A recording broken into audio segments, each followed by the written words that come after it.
I'm going to turn copyrights and worship over to Diane Dytgraf, who's worked with Faith Alive over the last 5 years with copyrights and permissions, and most recently she's helped with all the material in the hymnals, Lift Up Your Hearts, and Psalms for All Seasons. Diane, I hear you there on your microphone, so I'm going to turn it over now to you. Thank you, Kim. It's so good to be here with all of you who are attending, both live and those who will watch it later. I have been a worship leader and music director in my church too for many years. So along with the work that I've done for Faith Alive in the last 5 years with the hymnals and with music and copyrights, I understand, I think, a little bit of what you face out there, all the pressures and constraints that you are under to provide worship, meaningful worship for your church every week, and also to comply with all of the copyright laws. So thank you for attending this webinar. Many of you expressed a desire earlier to be informed and to gain understanding of copyright law, specifically as it pertains to worship. And that's exactly what we're going to talk about for the next hour here. As representatives of the church, we all want to do what's right, but technology changes so fast and it allows us to do new things all the time. So sometimes it's really hard to keep up with all of the legal do's and don'ts. But our hope is today that this will be helpful for you in clarifying some of those issues. So let's wrap our heads and our minds around copyrights for the next hour and get right to it. We have 4 goals that we have set specifically for this webinar. Many of you sent in excellent questions ahead of time, and hopefully as we go through the worship or as we go through the webinar here, we will address most of those questions. Our first goal is just to gain understanding of copyright guidelines. Our second goal is to help the worship planner reproduce music or worship aids legally. Our third goal is to offer you practical advice. Our fourth goal is to provide a training resource, and as Kim said, we will be keeping this webinar up online posted so that you can watch it later, you can refer it to other people, and others can find it useful as well. So here is what we'll cover. We will cover some information. Some of you will know some of the information that we cover, but if it's review, that's all right, and hopefully we'll cover things that you don't already know as well.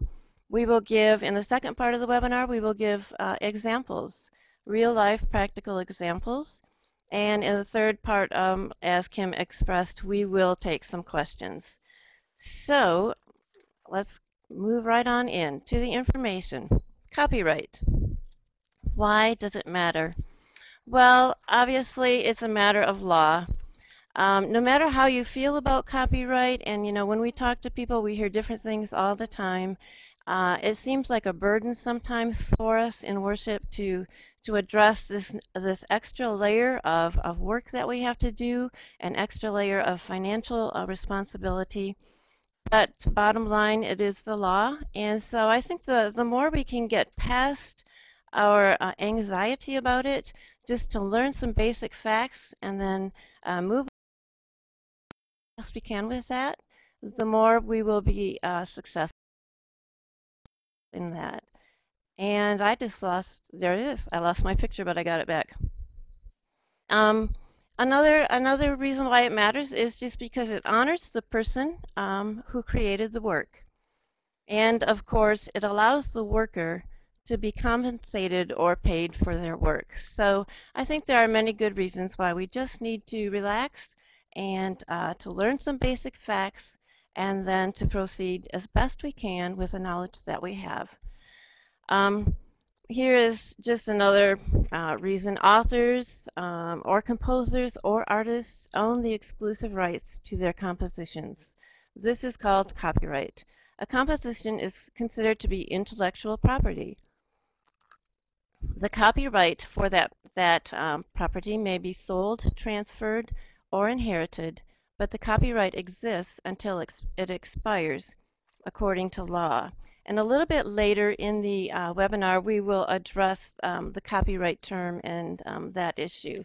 But for now, just to suffice the information that copyright addresses the intellectual property. All right, if music or lyrics are copyrighted, you cannot, without permission or license, do these things. You cannot reproduce the music or the lyrics. You cannot distribute the music or lyrics either for free, for no profit, or for profit. And again, remember we're addressing copyrighted music or lyrics or material. You cannot perform the music or lyrics in public outside of the context of worship. Again, I want to just emphasize that we are going to address specifically the area of worship in this webinar. And so we will not address the performance aspect for the most part outside of the context of worship today. You cannot play a recording of the music or lyrics in public even if you own the CD. You cannot make a derivative work or arrangement for public use in any form, and again this is for copyrighted music. If just to digress for a second here, if you are talking about public domain music or texts, you may do these things, but we are talking about copyrighted music or lyrics today. So without permission or without license, you may not make an arrangement or a derivative work of that work. You may not translate lyrics to another language, and you may not record live music in a worship service by audio or video, and you cannot post it, the copyrighted material that is, on your church's website. So that starts out in somewhat of a negative focus, but we are going to move on now with a positive. Just the general information again of how do I know who owns the copyright? Well, for music, the copyright notice is usually at the bottom of the first page, but occasionally at the end of the song. So sometimes, like in our Psalms for All Seasons hymnal that we did, we put all of the copyright information at the end. In our Lift Up Your Hearts hymnal, where we will take most of our examples from today, we put them at the bottom of the first page. And that's generally where you'll find them in hymnals, although there is no right and wrong to that. The copyright sign will be down there, and that will show you who owns the copyright of the song. Sometimes if you are working with a hymn collection or a smaller collection of hymns, the copyright notice will be either at the very beginning of the whole collection or at the end of the whole collection, and it won't even be on the page. So there are some variables to that, but look for the copyright sign, and that should give you a good indication of who owns the copyright. How do you know if a song is in the public domain? Great question. For us as a publisher here at Faith Alive, we have decided to put the letters PD to indicate public domain. And that's the best clue that you can find. PD means public domain. It is free for you to use, to reproduce, to record, to arrange, to do anything, to translate, to do anything with it that you feel is appropriate for worship. Some hymnals and some companies do not use the letters PD. They will sometimes leave them off and assume that you might know that. Or there will be sometimes a notice at the beginning or end of the collection again. I want to say here too that for the most part I'll be talking about U.S. copyright laws as we understand them and have worked with them. Canadian copyright laws are very similar, but specific copyright laws will vary from country to country.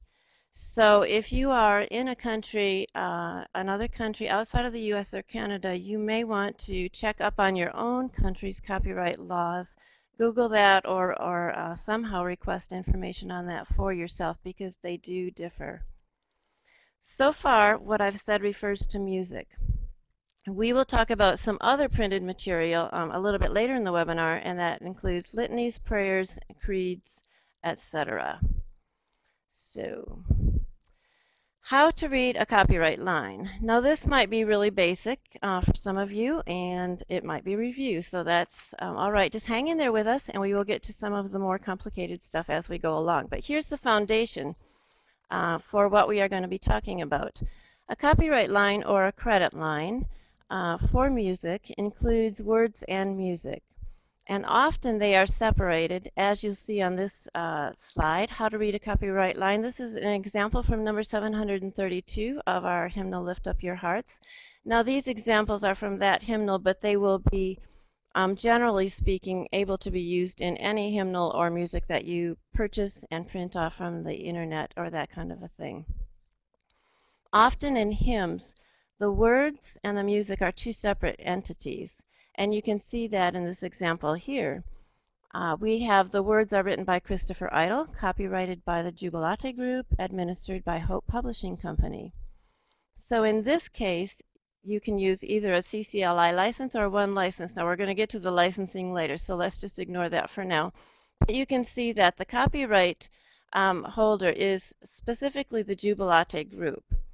It says that it is administered by Hope Publishing Company, which means that Hope is helping out with that company, or with that copyright, I'm sorry, for that hymn. And we'll explain that a little bit later too. But publishing companies can administer the copyrights for the composer, author, or whoever holds the copyright. But let's look at this. The music then in this case is written by Jesse Seymour Irvine, and was written in 1872. It was harmonized by David Grant in 1872. And the descant that we can't see on this music was written by W. Baird Ross. He lived from 1871 to 1950, and the music in this case is in the public domain. Now you will see several abbreviations in that credit line and copyright line, and so the next slide is just refers to an abbreviation key. This is the abbreviation key that we used as a publisher when we publish our hymnals and our works. There's no standard one, although these are generally accepted and generally used. So we'll briefly just go through these too, so that you can maybe understand a little bit what's going on when we write some of these long, seemingly long, complicated and complex credit lines to the music. Adapt is adapted, of course, and it refers to the words usually adapted to fit the music or the arrangement. Administered or admin refers to the copyright, and companies, let me just say this too, that we here at Faith Alive, as well as like Hope Publishing and some of the other larger companies, will administer copyrights for copyright holders or individual authors and composers, because it really provides a good service for them. It allows us to, as a publisher, to register those songs with the licensing companies, which really facilitates the use of the music or the text so much for you, the user, that it really is a help for everyone involved in that case. And we'll talk a little bit more about how and who to ask for permission for those things in a few minutes too as we go on. Let's keep going through our abbreviation key. Alt or altered refers to words that possibly have been changed for any kind of a reason, but always with approval, of course. Anonymous, it just means that the author or composer is not known. Arranged by is somebody who has worked with the music and made an arrangement. B is born, circa is around, so it might say around the 5th century, this one was written around the 7th century, that kind of a thing. And of course, the year that somebody died might be noted. Edited or addition might be included. The harmonization is also often included. PD, as we noticed before, is public domain. REN means renewed. A copyright could be renewed for a certain part of the history of the United States. There were several years where a copyright could be renewed. It cannot be renewed anymore, but that's what that will refer to. Revised refers to the music or the text. Stanza, self-explanatory. Translated by, it will list the translator there. Transcribed refers to somebody that has possibly heard a song, maybe from another country, and has written it down, notated it down. So they've transcribed it, and they can get the credit for it then. Not always the copyright, but the credit. Versification usually refers to a scripture versification, say in the Psalms as they're put to music, etc. And XC means X century, as in the 1st century or 2nd century. So that's just a brief overview of those abbreviations. All right, one of the biggest questions that we have received and that probably you have is about reproducing music. This is a very, very common question. Reproducing music includes photocopying, printing, projecting, copying and pasting into a document, recording, storing and retrieving songs on a computer, sharing music electronically with a music team, live streaming or posting online. All of those acts refer to reproducing. These are the things that that we need to be careful about and that we get all the cautions about so often. And it's because we're allowed, technology allows us to do these things so much easier and faster, and they facilitate our worship, and we want to be involved in all of that. And so we want to just break it down and look at this very carefully. When you project, we get the question often, if I purchase a USB and it has all of the PowerPoints on there for me, such as we're producing for our new hymnal, doesn't that include the rights to project that in my church service? And the answer to that is no, it really doesn't. What we have provided for you is a tool, a vehicle for you to use to project that or to project the words and music, but it does not give you the permission to reproduce those words or music, which is what projecting is. It's the same as walking over to a copier, really, and putting it down there and pushing the copy button and making a copy. So projecting really is reproducing, and for that you will either need a license or the permission to do that. The explosion of technology just gives us so many more capabilities every day to do things.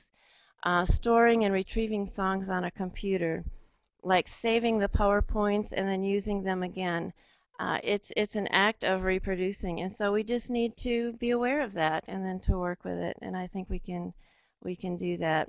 That's why, since all of these things are so available today to us, and because we want to take advantage of them, that's why that we really recommend that churches own copyright licenses if they want to do any of that reproducing. If you want to copy and paste words or music into a bulletin, if you would like to project them, if you would like to send them to your music team and share them for practice, those kind of things, you will need licensing or permission.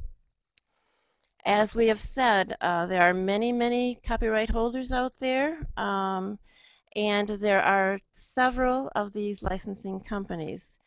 What they have done is really tried to facilitate this for you, for the church, for the worshipers. And these are great people to work with. We recommend heartily that if you would like to project, print, reproduce a large variety of music, such as we have produced here at Faith Alive, and other companies have too, we really recommend that you as a church budget to own these licenses for your congregation. What that means is they have different pricing. You need to really check with each one on that, what's appropriate. They have different licensing costs for the size of your congregation. They are very, very willing to work with you on that. And the reason that we recommend that you own all three of them is because each one of them is pretty distinct, and they will cover different songs. Not any one of those companies covers everything. So CCLI has a large list of songs that they cover and have listed in their list, so that it's a great thing to have, but they don't own all of them. OneLicense.net is another major company, and they own or they have a lot of songs too in their list, but they don't own all of them either. And the same thing for licensing online. Again, anytime you have specific questions about those companies, what they cover, what they cost, look online at their websites, and they are very, very helpful. Let me say just one more thing here quickly, and that is that there is one more company, another company, CCS, or ChristianCopyrightSolutions.com. This company deals mostly with the performance aspect of music. As their website states, performance licensing is required anytime copyrighted songs are publicly played or performed outside of worship services. Today we're going to deal mostly with worship, and we want to kind of focus, keep our focus there. So I would recommend that if you are asking questions or have any curiosity about copyright laws that apply outside of worship, specifically to performance, that you check with CCS or look them up at the ChristianCopyrightSolutions.com online and Google that. For today, though, we will stick with these main companies. So, what is permitted with a copyright license? Well, here's the good news. Permitted with a copyright license is reproducing, downloading, and projecting. Translating, if none is available. And this is a new thing that is specific, I think, to the CCLI license here. If there's no translation for a certain song and you want to sing it in your congregation and you have a somebody who can translate into a certain language and it's not available anyplace, you can do that to be used only in your worship service. What else is permitted is instrumentation if none is available, to write a part for a trumpet if nothing is published and nothing is available for that song. You can write a trumpet part for your specific worship service. You can't sell it, you can't download it and make it available to everybody, but you may write it for your service and make it available for that worship. You may do some recording, and there are conditions that apply. So there again, for every song that is covered by a certain copyright license, you need to look up that license and see specifically what the recording guidelines are for that. Live streaming and posting online is also permitted with a copyright license. That would cover the songs, again, that you are at that time streaming or posting. And again, there too, conditions apply.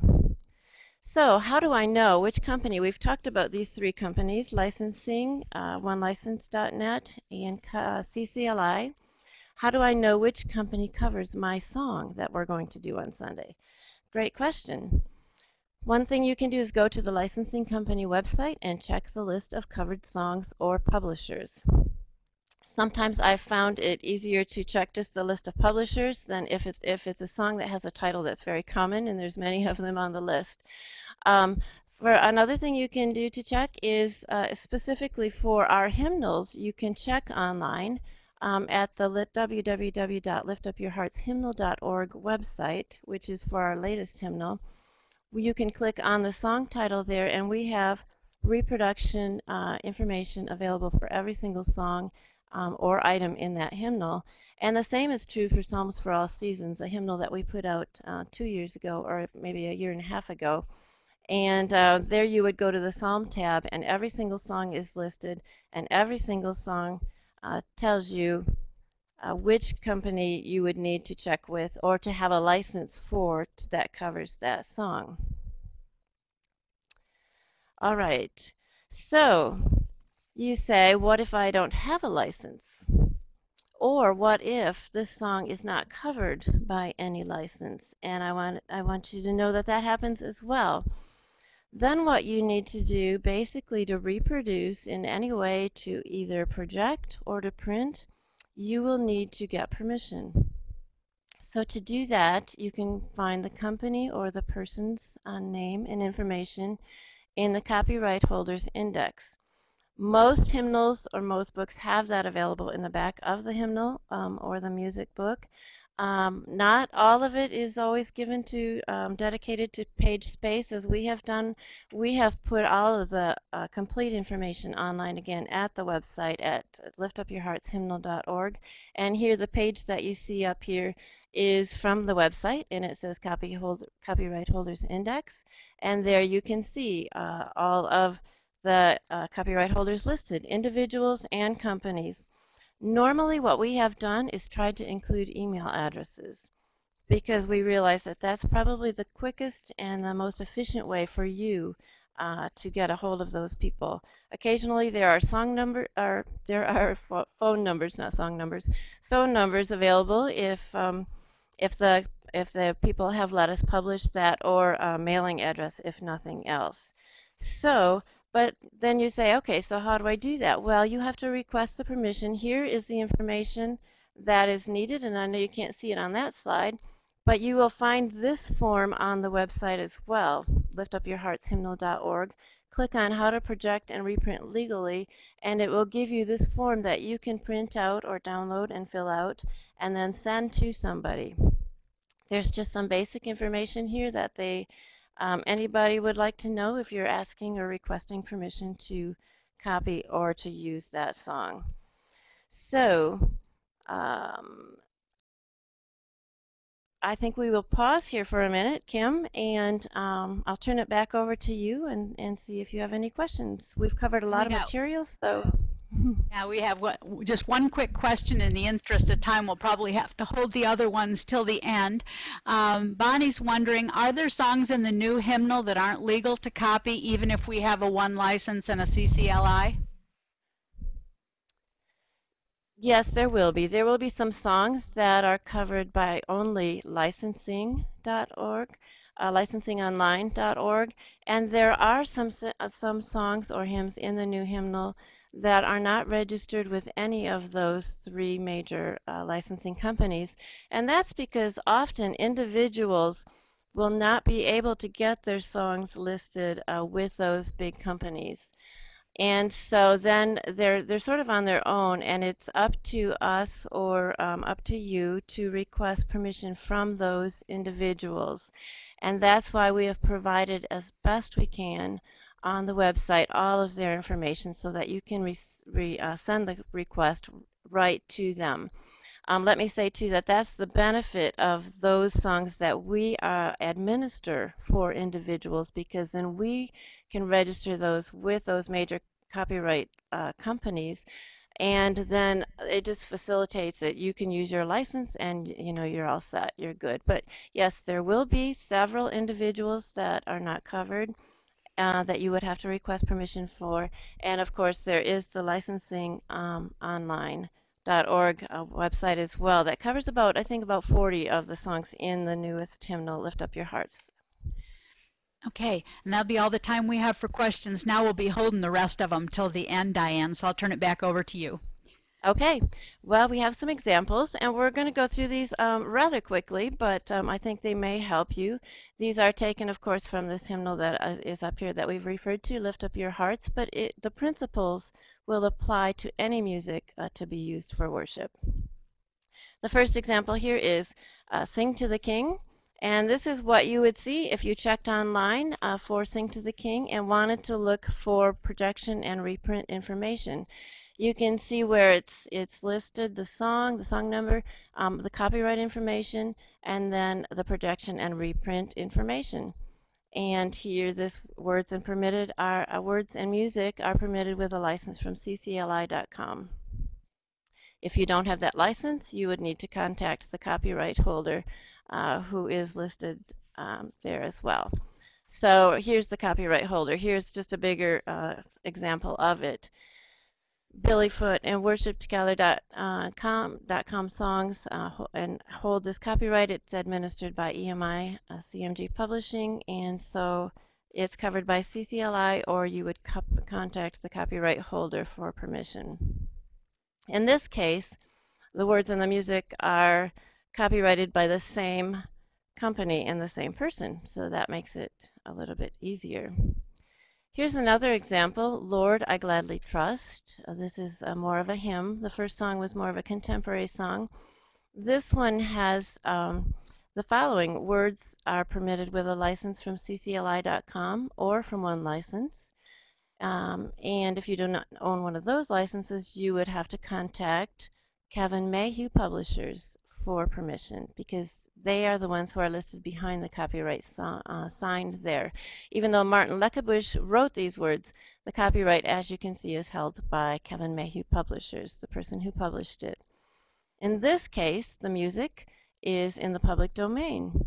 It was written by Richard Redhead in 1853, and you see those nice letters PD there. So you would not have to get any permission to reproduce the music in this case. Another example, we know that Christ is raised. This hymn has a composer or an author for the words, John B. Geyer, and it is copyrighted by him. It was copyrighted in 1969, so it is still under copyright. In this case, you can see the words for projection and reprint information. You would have to contact the copyright holder for permission. This song is not listed, this text is not listed with either of the major licensing companies, and so we have provided information for John B. Geyer so that you can do your best to contact him and ask for permission to reproduce. In this case, again, the music is in the public domain, so that you do not need permission to project, to reprint, to arrange, to use that music. But you do for the text. All right, we are people on a journey. Another example. These are all just a tiny bit different so that we can give you sort of an overview of the different things that you're going to run into. We Are People on a Journey is the words and the music here in this case were written by Greg DeMay. And they are copyrighted really by him. That's his company, Recreate Music, but they're administered by Faith Alive, Christian Resources. So we have registered this song with CCLI and OneLicense.net. And so where it says there, words and music are permitted to reproduce with a license from either one of those companies. If you do not own one of those licenses, either CCLI or OneLicense, in this case, you would have to contact us. It says copyright holder, but anytime you see the admin and then the company like Faith Alive or Hope Publishing, you will contact the company who administers that copyright.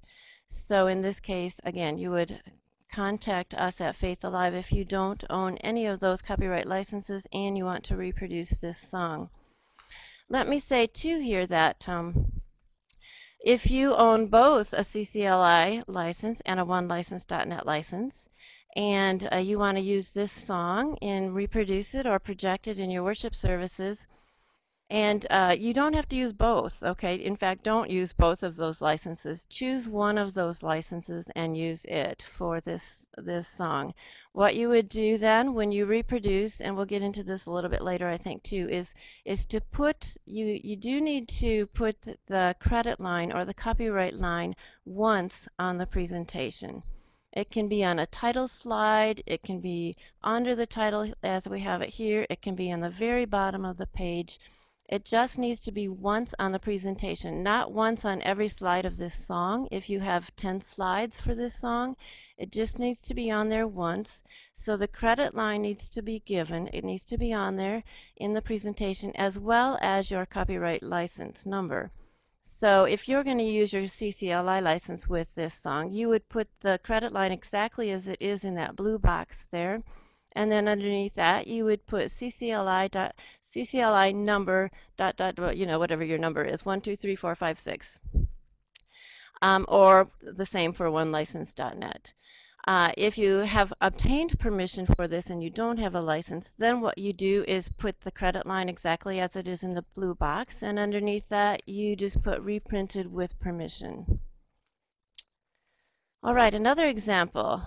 This is a song that the text or the words are in the public domain. Give Me Jesus. So you're free to use those words. Now the music here is also in the public domain. However, the arrangement is copyrighted. And this is an arrangement that I was able to do for the new hymnal. It is copyrighted then by me, but administered by Faith Alive Christian Resources, which means that if you're going to reproduce the music to this song in any way, you can do that with your CCLI license or with OneLicense. And again, if you don't own those licenses, then you would need to contact us here at Faith Alive Christian Resources.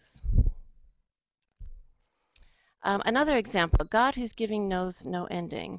Here's a song where the words are written by Robert Edwards, copyrighted and renewed by the Hymn Society of America, administered by Hope Publishing Company. The music is a separate entity again. It's paired with those words in the hymnal, but it is was written by the Sacred Harp, or it was found in the Sacred Harp. It was altered. The accompaniment was written and copyrighted in 2006 by Augsburg Fortress. In this case, what you will need is, for the words, you will need either a license from CCLI or from onelicense.net. Since it is copyrighted, the copyright is administered by Hope Publishing Company. If you don't own one of those licenses, you would contact Hope Publishing Company. For the music, this is copyrighted by Augsburg Fortress. They only list their songs with onelicense.net. So you would need a one license for the music, and if you don't own that, you would contact Augsburg Fortress for that permission. And if you have to contact a publisher, usually their email addresses are very easy to find. They make those very available, and they're pretty responsive for these things. So it sounds impossible, but it's not. It's pretty easily done. All right, we are going to pause again for some questions, Kim, so I'll turn it over to you. Diane, we don't have any questions at this time, and I'm guessing that a lot of them that would be answered or get asked are probably in this next section you're about to do. So I'm just going to let you take it from here. All righty, good deal. We have several questions that we have put up here to get us started in this section, and then go ahead and feel free to type in your own questions as we go as well. If you have other specific questions at the end that don't get answered, we will provide an email address for us where you can ask us specifically and individually that question. But here's the first one, and I referred to it earlier, but it's something that gets asked all the time. If I purchase digital music, either words or music or both, do I still need to ask permission to use it in worship? And there's an example there of a slide that would be in a PowerPoint. This is something that we are now providing just because we're able to and because it's such a help to the churches. We're providing this for our newest hymnal, but we are providing the tool. Again, you have purchased a product that enables you to use the music in a new way, but the act of reproducing requires permission or licensing. So that's the clarification that we want to make. Often we get asked too, if I have all of these hymnals in my pews, we have purchased hymnals for every single pew in our church, doesn't that permit us to project the song as well because we have purchased the hymnals?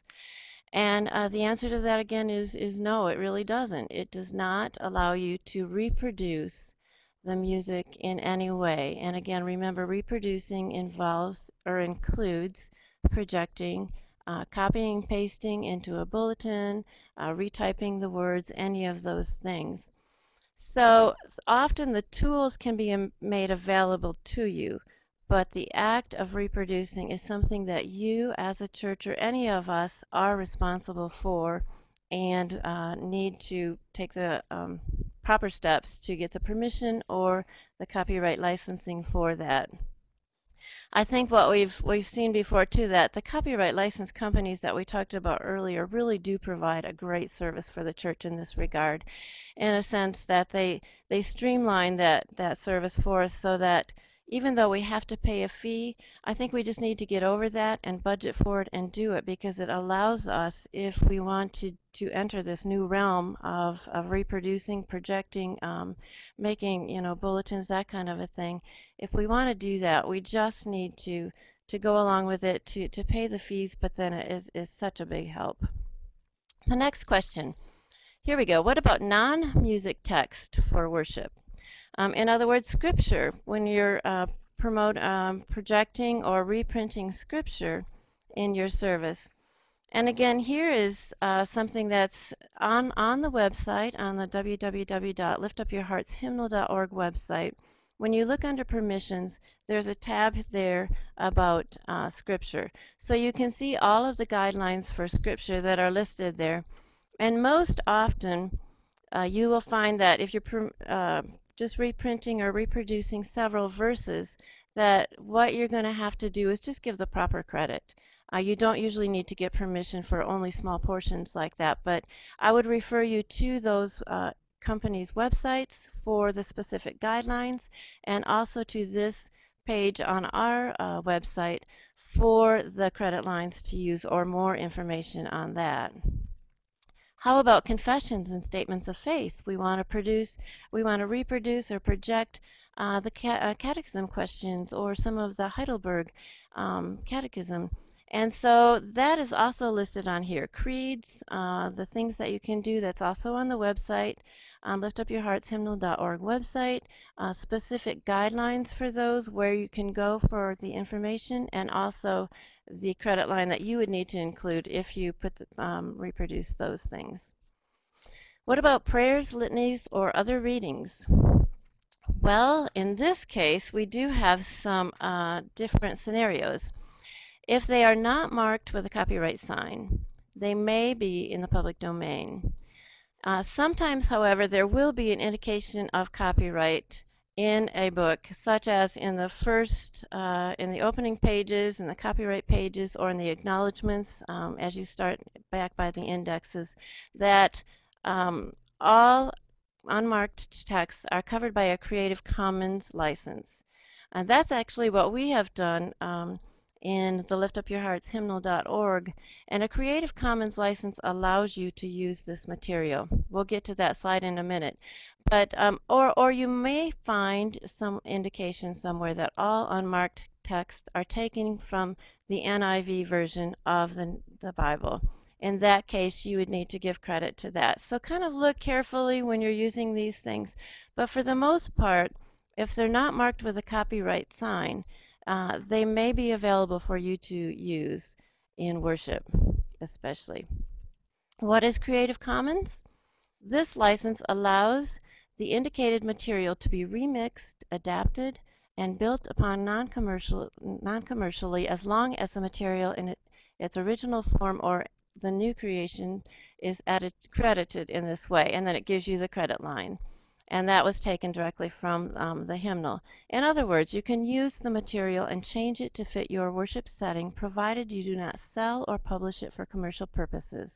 You may copy, project, reprint as needed for worship without obtaining permission or using a copyright license.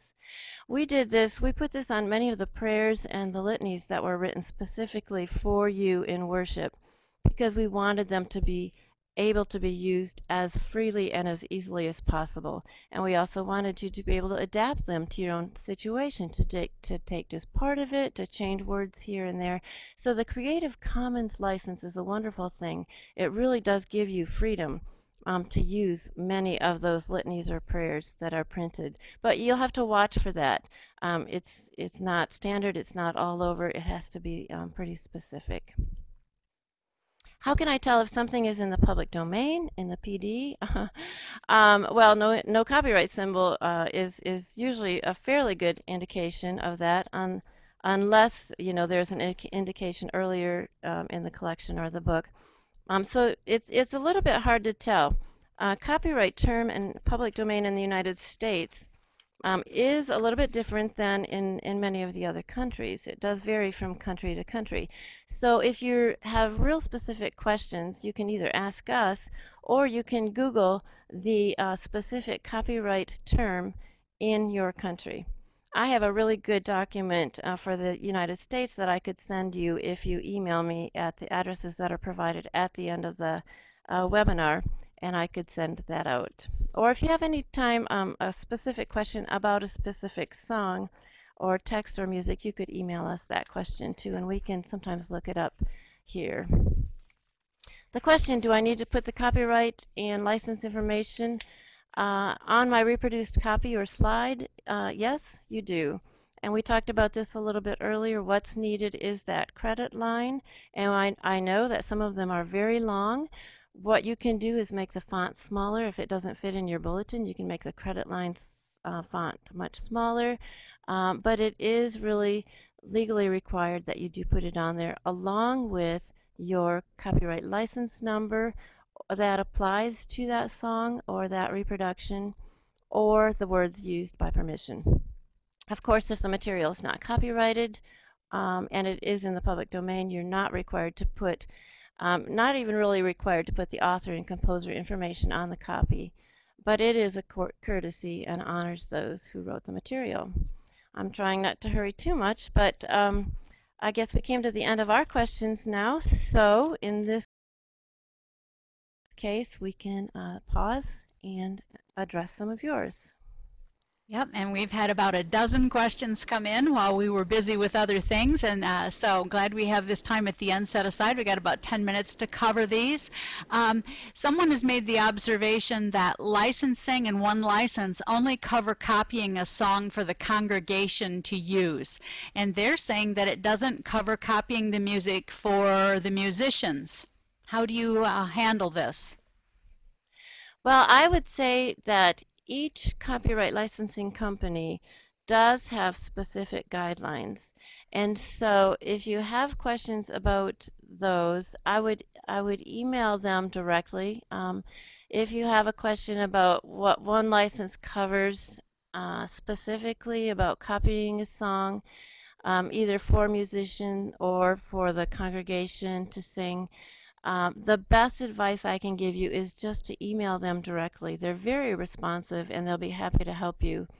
And I guess I don't want to get into the technicalities for each company, just because I think for the most part on their websites they have things spelled out pretty clearly, but as you know, there's always ambiguities, there's always questions, and so I have myself learned the most by asking questions of them, and I found them to be very, very helpful, both licensing, CCLI, and One License.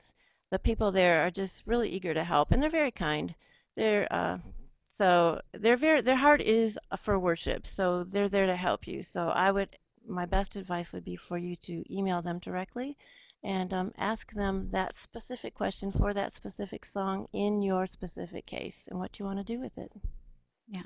And Diane, I know that you covered this, but we've had a couple more questions come in. You did mention that just because one owns many copies of the hymnal, or just because they own the USB flash drive with all of the copies of the songs on them, they still need to follow the copyright guidelines that you've laid down for projecting it and sharing it and photocopying it. Is that correct? Yes, exactly.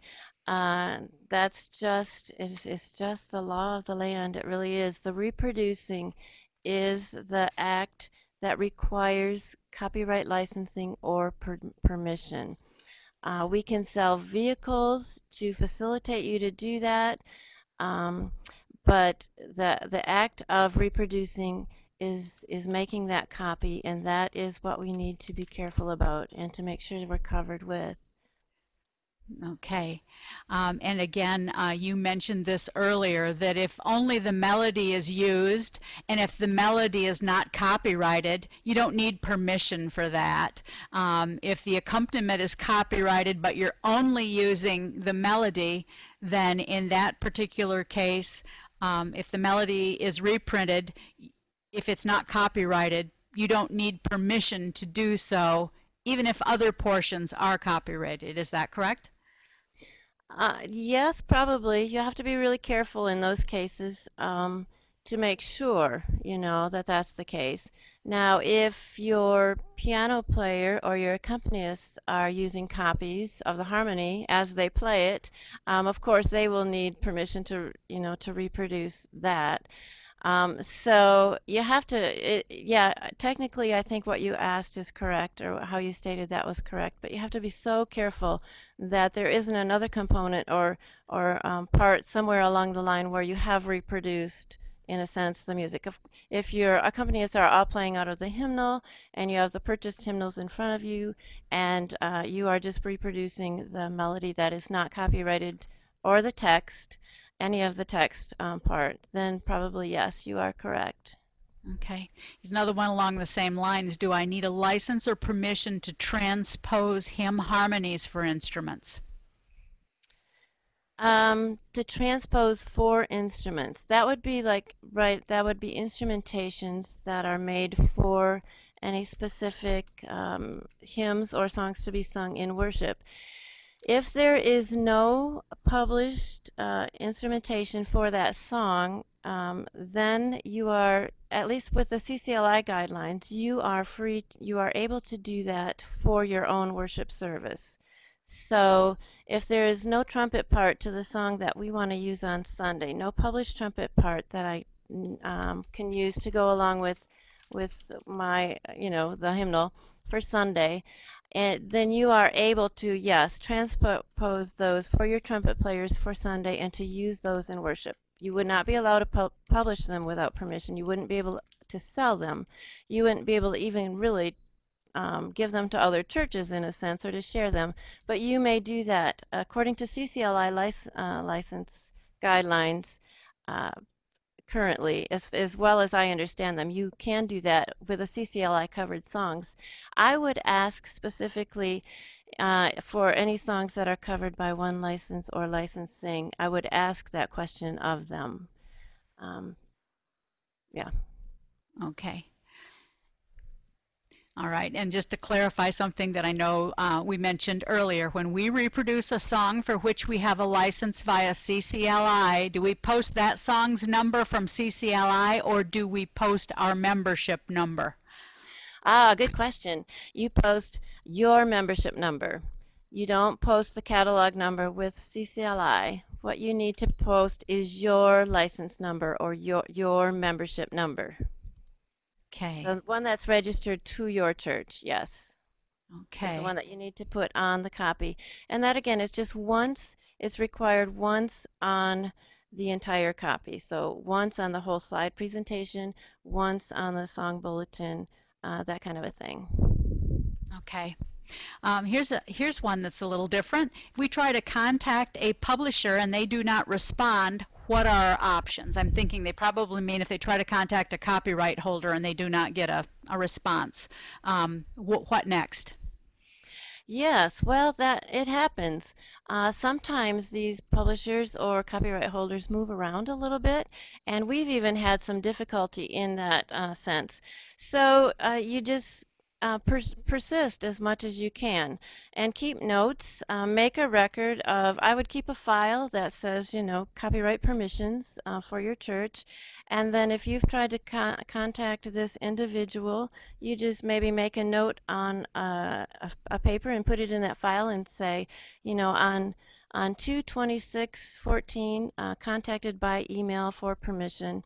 And then if you don't get a response in a week, maybe send another one or try mailing it to their home address, that kind of a thing. Publishers, generally, you could get a response. Sometimes it's a little bit slower for some of them, but generally speaking, you should be able to get a response from a publisher.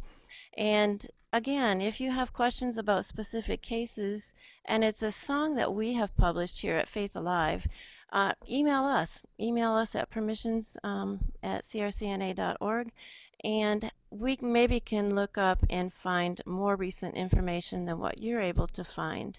So again, any case, if it's a publisher that another hymnal that publishes material and you're looking for one of their composers or authors, email that publisher and say, I'm trying to contact so-and-so. I see that you published this song in that they wrote, in 1987. Do you have any updated information for me? I realize that it seems like a burden. It seems like a lot to do. But again, it's just a matter of knowing the basics of the copyright and then just persisting as much as you can, doing the best you can, and then, keeping good records, and then doing what you can to facilitate your worship. And then if you have specific questions, especially in those cases, I would say don't be afraid to call us or email us here. We'll see what kind of advice we can give you on a case-by-case basis then. Okay, we're down to the last couple questions we have time for. If my church has purchased the license for a song, can it be used in the Sunday school department? I would say that is going to be a question of worship. And if it's used for worship for your Sunday school, then that would be your call. Again, that might be a question that specifically you want to ask of the individual copyright licensing company. But generally speaking, what they do is cover those songs for worship. Now, in my mind, I think children worship. I think we worship with children, and you're doing that in your church.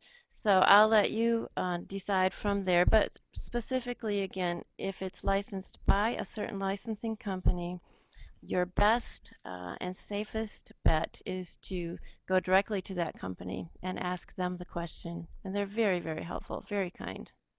Okay, that's all the time that we're going to have for any questions today, but I want to assure our audience that all of your questions have been captured. They're in a report, and if you don't get them to Diane through one of these methods she's going to tell you about, we can always contact you with an answer. And I know some of these questions got answered along the way, and some of them are very song specific. So if things aren't clear about the particular song number that you've asked about, that would be something that maybe can get cleared up by email after the event today. Diane, you want to tell them about this wrap-up information before I give the parting information?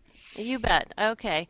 What if I have more questions? You know what? You probably do, because the more you talk about this, the more you uncover and the more questions it seems like we have. It's like an onion, you know, you peel off layers and then there's still more there. So I have the websites here. You can check out those. We have put just oodles of information on our websites to help you. Our heart is to assist and to help you as much as possible. Also, email us anytime at hymnal@crcna.org or permissions@crcna.org, and we will do our best to reply as quickly as possible, but just to answer your individual questions and even, you know, specific questions about specific songs or music or words or creeds or anything that you have. So feel free to contact us. We are here to help you. Yeah, thank you very much, Diane, for your thorough presentation today, and thanks so much to our audience for asking such great questions. Sorry we couldn't get to more of them, but they will be answered in the next few days as we work our way through them. So I just want to give you just a little bit of information about coming up.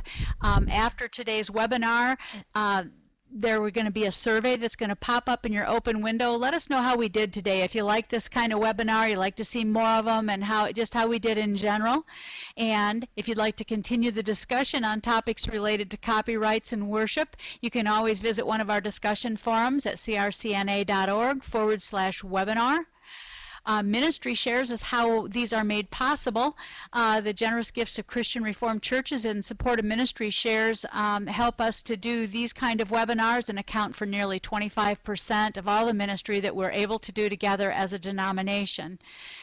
Our next webinar is going to be next Wednesday. Youth Ministry in Transition will be presented next week on Wednesday, March 5th, and it'll be presented by two members of the Youth Ministry Task Force, Lynn Barger Elliott and Darwin Glassford. We hope you'll be able to join us again at a webinar coming soon. And thank you again for joining us today. And until we meet again in a webinar,